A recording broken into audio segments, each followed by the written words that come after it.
дом до конца не сделан, отделка должна была быть чистовая. Алия Семендяева әйтүенчә, Байхаус дигән төзелеш оешмасы йортны 1 ел элек кулланышка тапшырырга тиеш булган. Каркас йортны ярты елда күтәрәбез дип вәгъдә иттеләр ди Алия. Почему был выбран именно данный метод постройки? Без каркас белән төзелүче йорт проектын сайладык, 4 ай эчендә аны җиткерергә вәгъдә иттеләр. Башта безгә эш барышын күрсәтеп, фотолар җибәреп тордылар, аннан соң төзүчеләр югалды. Казанда яшәүче Мария йорт салырга дип узган елның мартында килешү төзегән. Аның әйтүенчә, 4 миллион сумнан артык акча күчергән. Компания йорт төзергә тиешле җирнең үзенчәлекләрен исәпкә алып, бәянең кыйммәтрәк булачагын әйтә. Эшкә тотынмадылар, нәтиҗәдә килешүне издем ди Мария.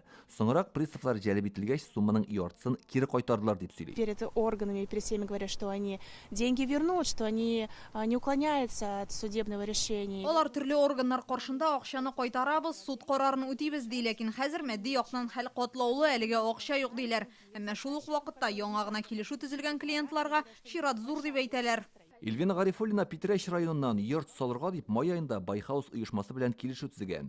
Өй урынында тимер субайлар тора коммуникацияларның бер өлеше әзерләнгән. Гәрчә октябрь аенда йорт әзер булачак дип әйттеләр ди Илвина. То, что мое день рождения, говорит, отметим как раз в вашем новом доме. Компаниянең менеджеры әйтә, минем туган көнне сезнең өйдә үткәрәчәкбез, шашлык пешерәчәкбез. Аларның исәп-хисап счетына акча күчерергә тиеш идек. Берничә килешү төзедек. Минем кулымда аларның өчесе бар. Акчаны банк аша түгел, машинада аларның кулына тапшырдым. Свайлар басылды, һәм бу обшивка төшә башланды. Хәйруллиннар гаиләсе инде яңа төзелгән йортта яши, тик күңелдә борчу бар ди хуҗа. Самый первый это вот как раз отклонились сваи. Иң беренче субайлар авыша башлады. Без өйдә идек, ниндидер ят тавыш ишеттек. Идәннәр басылды. Менә шуннан соң диварларда ярык барлыкка килде. Гаилә башлыгы әйтүенчә, ул судка мөрәҗәгать иткән. Мәхкәмә 400 мең сумга якын компенсация түләргә дигән карар чыгарган. Хәйруллиннар моны аз дип таба һәм бәйсез экспертиза белгечен җәлеп итә. Ул бу сумманың аз булуын белдергәч, югары судка мөрәҗәгать иткәннәр. Потребительский терроризм как бы никто не отменял. Да, сейчас идут суды, мы как бы ожидаем решения суда. Какое будет решение суда, мы его, соответственно, будем исполнять. Кайбер клиентлар фикерен тыңлаганнан соң без төзелеш компаниясына мөрәҗәгать иттек. Анда проблемалар булуын инкар итмиләр. Җитәкчеләре Илдар Хәйретдинов әйтүенчә, төп сәбәп вакытлыча кыенлыклар һәм эшче куллар җитмәү.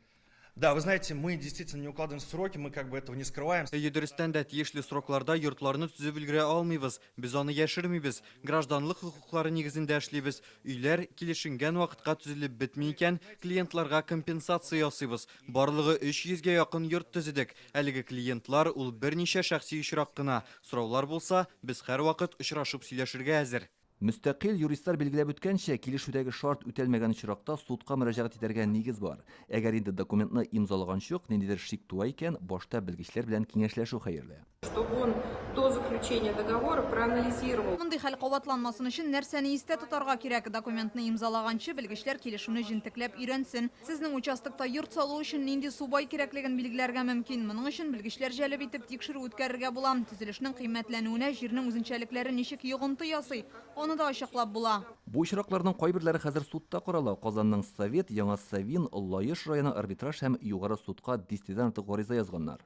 Күбесенчә инде бу кешеләр инде мөрәҗәгать иттеләр суд органнарына да инде, шул правоохранительный органнарга да дип әйтергә була. Ләкин судның карарлары бар, ләкин аларның инде исполнениесе дип әйтегән дөрес әйткәндә, әле пока күренми. Без бүген Роспотребнадзор идарәсенә мөрәҗәгать иттек. Анда әйтүләренчә, төзүче билгеләнгән вакытта эшне төгәлләми икән, килешүне гамәлдән чыгарырга һәм акчаны алырга мөмкин. Бу хакта кулланучылар хокукын яклау турындагы законда язылган. В случае, если исполнитель нарушает сроки выполнения работы... Әгәр дә эшне башкаручы тиешле срокка сыешмый икән, клиентның башка срок билгеләргә һәм бәяне киметергә яки гомумән килешүне гамәлдән чыгарырга хакы бар.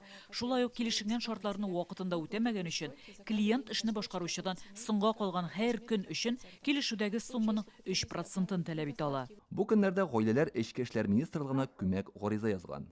Илдар Сафиуллин, Игорь Романов, Яңа Гасыр каналы.